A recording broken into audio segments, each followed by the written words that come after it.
Great, thank you very much, Marco. Great messages there for us. Thank you so much for being here with us today and sharing your insights. That does bring us nicely to our final panel, Aerospace and Defence, which, as Marco mentioned, are sectors with huge synergies between New Zealand and the European Union. This panel will explore how New Zealand and the EU can deepen collaboration in space, aviation, and defence technologies, building resilience, boosting innovation, and contributing to a safer, more connected future. Our facilitator for this session, Hema Sridhar, is Deputy Director at Koitu, the Centre for Informed Futures, a leading non-partisan think tank focused on the long-term challenges shaping our future. Hema leads work on government relations, technology, and its impact on society and foresight, bringing nearly 20 years of experience in defence and national security. Hema has a strong background in emerging and disruptive technologies with a focus on risk, governance, and impacts. Could you please welcome Hema along with her panel to the stage?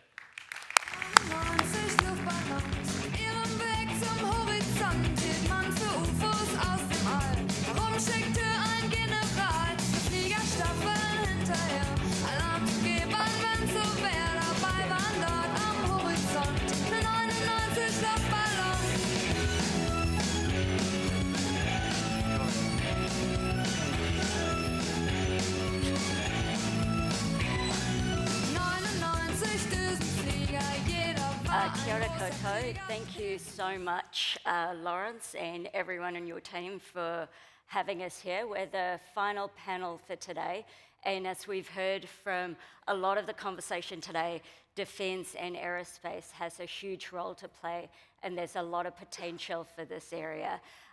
Today we've already heard a lot about the free trade agreement. There's a lot of investment in Europe in defence and the advanced technologies that are related to it. And in New Zealand as well, we've just announced recently the new Defence Capability Plan and a Defence Industry Strategy. So it is a very exciting time for the defence and aerospace sector. So perhaps I'm going to start with you, Mark. Obviously, you've had a very instrumental role to play in establishing the aerospace industry here in New Zealand. So from your perspective, where do you see the opportunities to develop the sector further? Yeah, thanks. Yeah, New Zealand has been really lucky with Rocket Lab, that really put us on the map for aerospace technology. But we've got a lot of other really exciting aerospace companies emerging, and we kind of see it as an advanced aviation and a space sector combined. We're a small economy, and putting those together actually makes a lot of sense. There's a lot of synergies there, and really what we need to do is move towards creating 10 rocket labs and creating the environment and creating the opportunities to enable that to happen. I'm president of Aerospace New Zealand, which is an industry body which is helping to bring the aerospace industry together and help tell the story. But a really important part of it is international collaborations. So it's really vital for us to work with international partners, strategically aligned partners, and help grow our industry.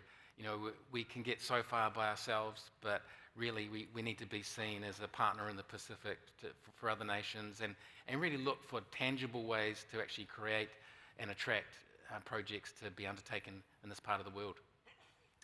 Thank you for that. Israel, I'm going to come to you next. And I just realized that I was so excited to get into this conversation, I didn't actually introduce my panel. So I will do that as we go through this section. So obviously we just heard from Mark Rocket, the CEO for Kia Aerospace and President for the Aerospace New Zealand. Israel Lorenzo Barragán, the Executive Managing Director of Navantia Australia. So I'll go to you, Israel. And obviously, Navantia has got a very strong link and very strong established presence in Australia, but you don't have one here yet in New Zealand. So what draws your attention to the New Zealand market? Thank you very much, Emma. Well, I think first is to recognize that the ambition in the Defence Capability Plan and to identify that the capabilities that Navantia could provide to the plan on the first hand. On the second hand, in the defence industry plan, recognize the important role of the prime suppliers in engaging and helping the country to uplift the industrial base and also the technological base through innovations. So if you look backwards to our experience in Australia, that's the similar path that we walk since we started our operations in Australia 20 years ago. Through a transfer of technology to not only to Navantia Australia, but to the Australian industry, to the point that we have now 300 engineers delivering design support services to most of the Royal Australian Navy fleet, and the cooperation with university to develop digital services and products. So I know New Zealand and Australia are different countries, so the implementation of the plan will be tailored to each country, but I still think that there are important lessons learned and synergies that we can leverage on. Thank you for that. Next, we have Dr. Markus Moeller, member of the management board responsible for business development and strategy at OHB SE. So Markus, obviously your group has strong links to New Zealand, but what have you learned from your existing collaborations and where do you see it going next? Well, I think, so we as a group, we typically build in the country. So we had very good exchange here, with companies in New Zealand, but we want to take it really to the next level. So if you're going to see what Europe will do over the next years in terms of investment into space and also the defense side of space, which is new, there's really a market that's being created that's very attractive. So we have to build all this, to support Europe. And if you look at the current capacity that Europe has, we'll absolutely rely on partners that are stable, that have a long-term vision, as we have, to fulfill what the European institutional customers actually will ask for. So one of the goals that we have is to see, how we co-build some of the capabilities that we will need to fulfill the customer demand that we have over in Europe. Just a couple of data points which are really interesting. If you see the current new budget proposal for 28 in the European community, space investments are supposed to double actually from where they are today. If you see, the home country of OHB, Germany, announced in September that it will invest 35 billion in space until 2030, specifically on the defense side. So I think Starlink was 16 billion over 10 years. This is 35 billion over 5 years. And it's clear that we need reliable partners also outside of Europe to build the constellations and projects that are currently being planned. So for us today is a little bit, a starting point to foster that cooperation. I had many talks with companies as well, which was good. And then to say, with whom do we co-build for the future, that is actually very near. Thank you for that. And finally, last but not least, Stephen Forshaw is the Chief Representative, Australia, New Zealand and the Pacific for Airbus. And so Stephen, Airbus supports both defence and commercial customers in New Zealand.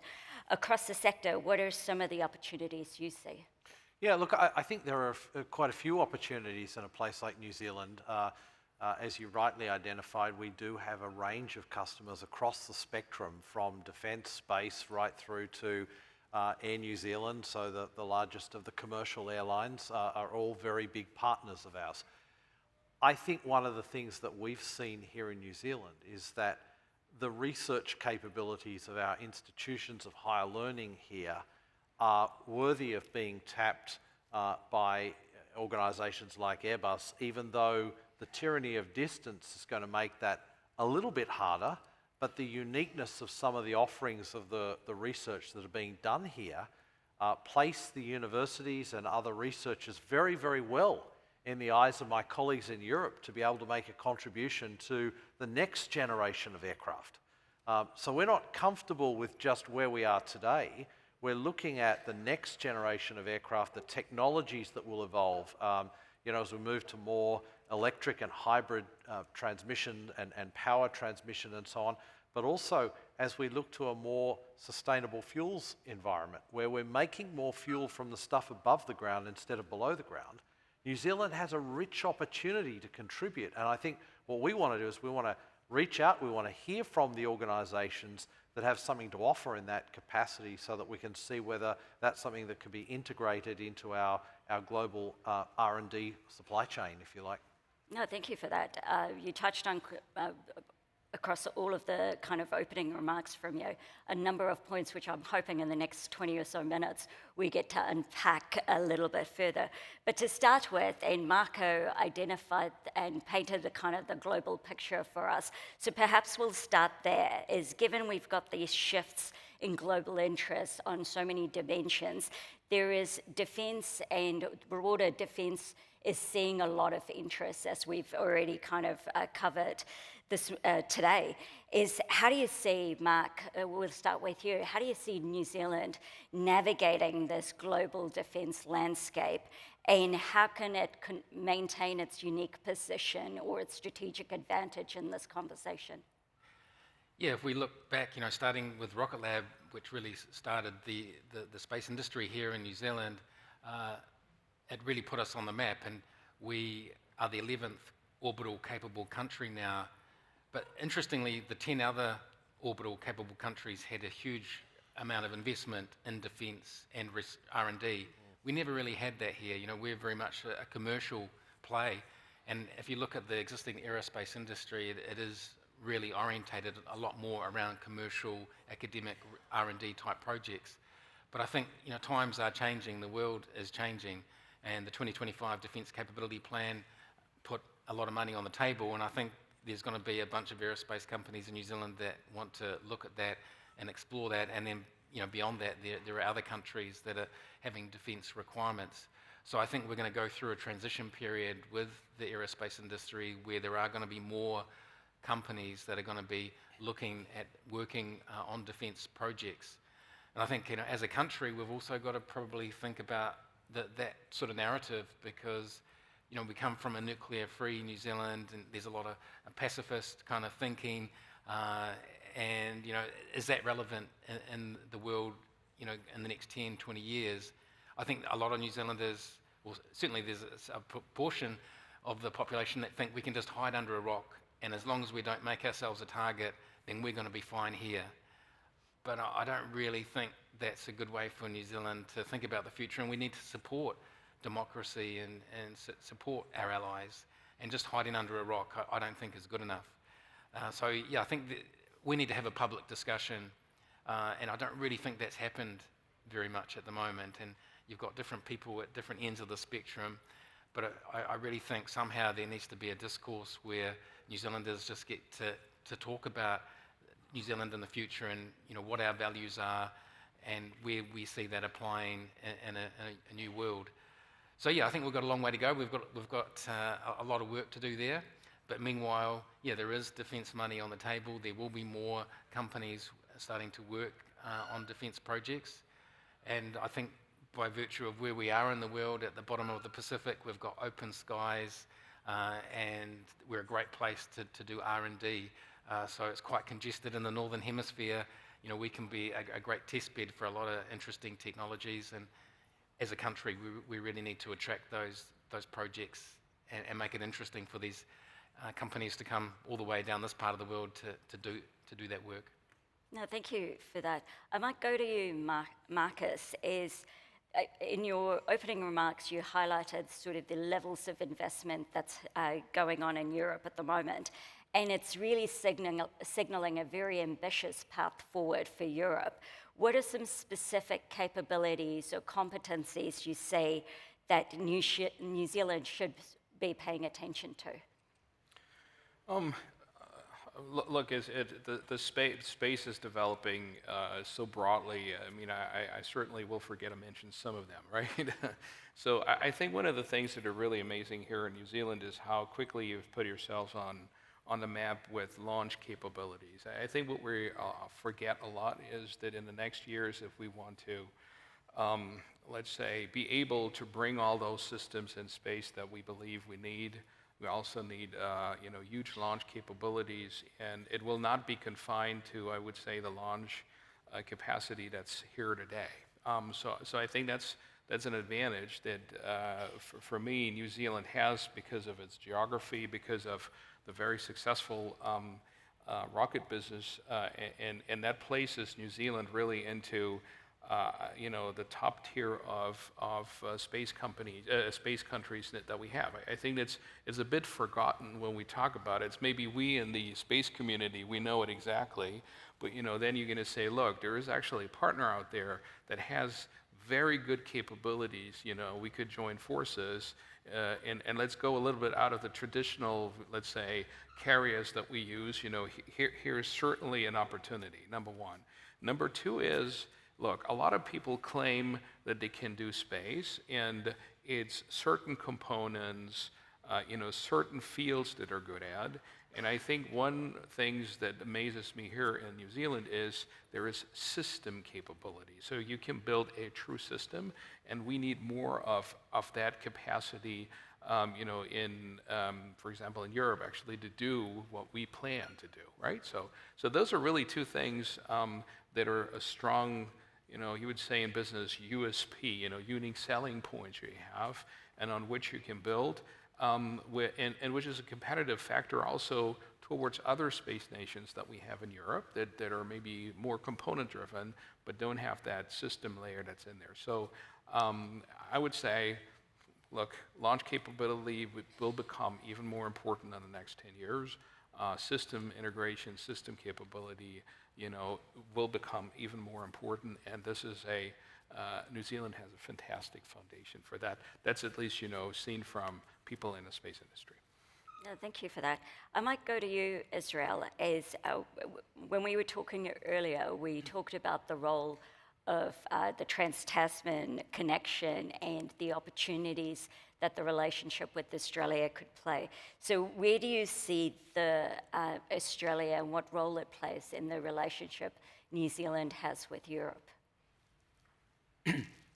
Well, having so many big European companies established in Australia, I think we can play a role from Australia to provide an easy access to establish the connections with the New Zealand industry, an access that then can be populated in a big corporation.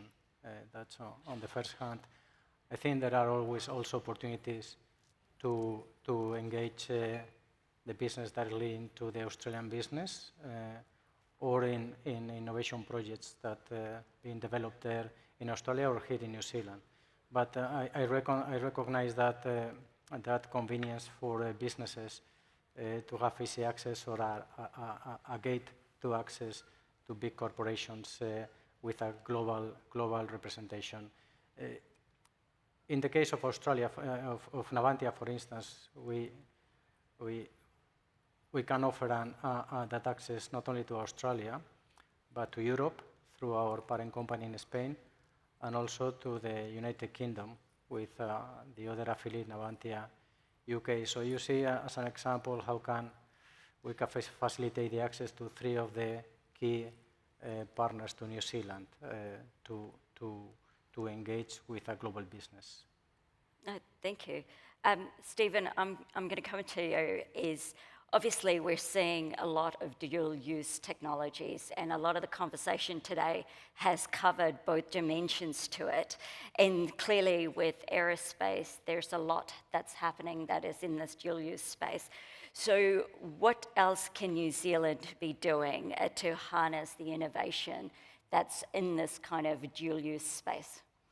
Yeah, look, I think if you think about dual use, you're basically saying that you are building platforms that have both civil and military potential. So then if I look at the crossover effects of where those domains intersect and some of the challenges that technologies that will be developed for either will still face, one of the great challenges I foresee for New Zealand is on the sustainable aerospace side. Both in terms of materials and equipment that are being used for the manufacture of such devices, but perhaps more importantly, for the power and fuel that's going to be used in these devices. In New Zealand, aerospace accounts for 9% of the country's carbon emissions. That's way above the 2.5% global average. And it is the case, obviously, because of geography here. You know, we are at the end of the world, and we rely on aviation to connect people, transport goods, and so on. But if we don't see that move toward making the fuel that we use in our industry more sustainable, then we will face a social license question, some very hard questions about our own legitimacy as an industry in the future that we will have to start tackling. My recommendation is we tackle those early, as I said earlier, that we don't wait for this challenge to hit us like a tank. We actually start getting moving on some of the opportunities that exist to create fuels here in New Zealand to help power our aerospace industry going forward. It is a hard challenge. It will require industry to lean in. It will require the right levels of government supportive policy.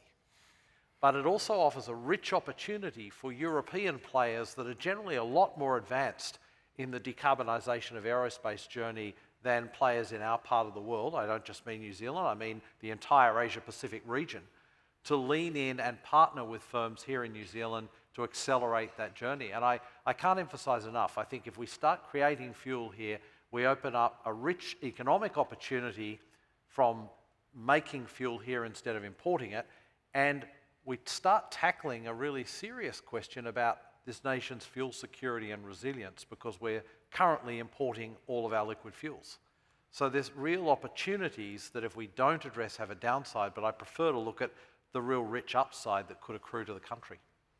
Thank you for that. And with that, I might go to you, Markus, because obviously today we've had a lot of conversations around the different technologies themselves, but we've also lightly touched on, and the Minister, Shane Ratty, spoke about Horizon Europe and Pillar 2 and the opportunities through there. And we also talked about with earlier today around the role of the universities and our PROs in helping strengthen and build these capabilities. So from your perspective, what do you think are some of the promising entry points or new operating models that we need to think of when engaging with the European market? Look, I think that there is a concept that the European Space Agency uses, which is actually geo-return. Okay, and I think it's an interesting concept where basically when you spent money on a program because you're willing to participate, and I think New Zealand is able to do that. It's basically to join forces and make the whole thing cheaper for everyone who participates. And then based on the money you put in, you actually get a return to build the industry or fund the research programs that in your home country. I think New Zealand is not under this program that's very specific to the European Space Agency, but I think there's a great lessons to be learned from that, though we criticize it a lot from time to time, is to say, look, what are programs that New Zealand is genuinely interested that the European community has. It has, when it comes to space, a lot of assets. It has Copernicus, it has Galileo, it will have, there's a new initiative called ERS. And I think, that would be one point also from a political leadership perspective to say, look, there are interesting assets that we would like to join or use, and then partner up with the companies in Europe actually to get your geo-return, so to speak. So really build up and scale companies here. Because what we learned as OHB, because that's how we have operated for the last 20 years, we basically built jointly capabilities with partners in a country and then scale up together. That's a way more sustainable business model than, I would say, just open an office here waiting, to get some resources, then make them work for something that's overseas. So that would not be the model that we're looking for, but it's really that, what I said, this cooperation, co-building that we're looking for. So maybe, through companies like ours, there is an opportunity to participate already. And then I think the political process will come to say, are there assets that we can actually mutualize with the European Union? There's some very interesting points you just made there around, we think about sort of all of these things in these very siloed approaches, and there is so much more potential here, and a lot of it is around thinking about new ways to engage and new partnerships and new conversations. With that, I think one of the new dimensions that we've lightly touched on throughout the day is actually about growing the talent and the workforce to feed these conversations and feed the direction and the potential that we see the aerospace and defense industry. So perhaps I might start with you, Israel, do you have some perspectives on where do you think the talent challenges are for the defense and aerospace industry, and what are some potential way forward? Well, in defense, the most demanded profiles are science, technology, engineering, maths. So those are the skills that we need the most. So we and the search for talent, we need to understand that the talent has no gender, talent has no nationality. So what we did in our strategies is to open the source of talent to not only to defense, the defense sector, but beyond it, from adjacent sectors, trying to raise the female participation in the business, getting to agreements with many universities to facilitate a pathway from the university to the defense sector. So that's a strategy that at the end of the day intends to increase the critical mass of the sector as a whole. Of course, you need to commit to some level or higher level of training effort when you pursue that strategy. But I must say that we were successful in implementing that strategy, growing the company at a rate of 25% year on year as an organic growth. The other strategy is partnership. So to mitigate the lack of capability or capacity to deliver a project to the customer. And that is critical. So to acknowledge that you cannot deliver everything and you need support from other talented companies and other people, that is critical to have a healthy growth and not to struggle to deliver as you're trying to grow ourselves. Thank you for that. In our final few minutes is, if we fast forward to 2030, and we are here at the 2030 EU and Z Business Summit, is what do you think, if we follow through and acted on some of the conversations we've had here today, is what do you think, where do you think this relationship should be in 5 years from now? And I might start with you, Mark. Yeah, I guess getting the crystal ball out, we really need to make some of these collaborations tangible, and what are projects that we can get started on pretty quickly. I guess there's a lot of talk, and we really need to turn that into action somehow. So what is the action plan? How can we get this work started? And again, there's probably a lot of discussion that needs to happen as well in New Zealand, and getting the New Zealand general public brought up to speed with where aerospace is going, where defence is going, and then making a tangible plan of actions. Thank you, Israel. Well, I also agree that it's very difficult to do prediction, especially about the future. But no, I think that what I expect is in 5 years to see a deeper economic ties between European Union and New Zealand, more cooperation in defense and security, and so at the end of the day, a deeper implementation of the 2024 Free Trade Agreement, which will provide those outcomes. Markus? Look, I'll say I hope that I have, it's a very selfish view, but that OHB will have at least one strategic partner here in New Zealand. That what we've done with other strategic partners with whom we've engaged over 15, 20 years, We have every quarter a management meeting to talk about, where we take the business next and programs that we have to deliver to joint customers.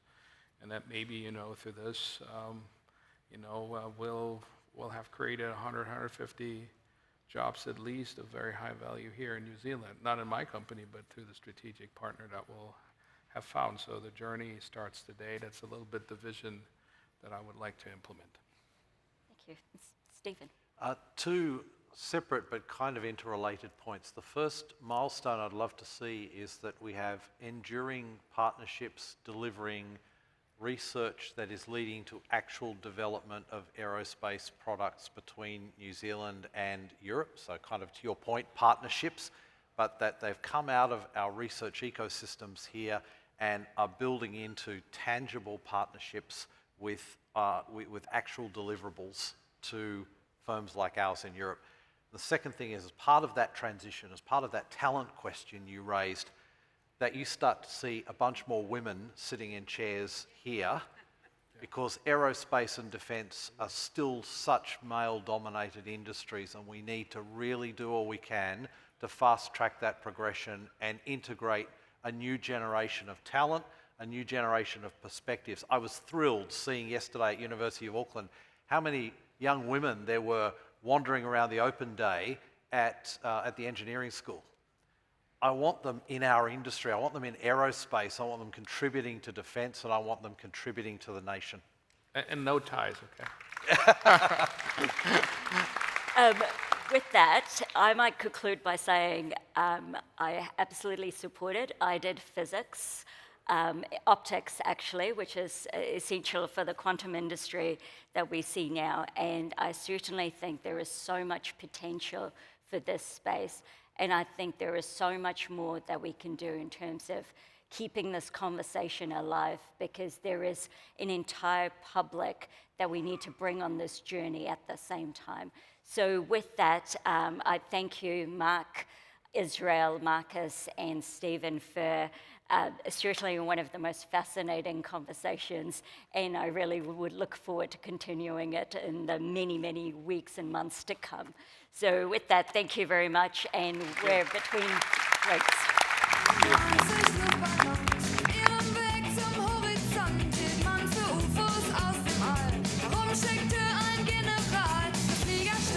Hey, thank you so much, Hema, and the panel. So much opportunity in the sector there, and I think as we've been hearing today, defence and security underpinning everything, really. It has been a full and fascinating day today. This final session ahead of networking drinks, Vision for the Future, will round it out by looking ahead. So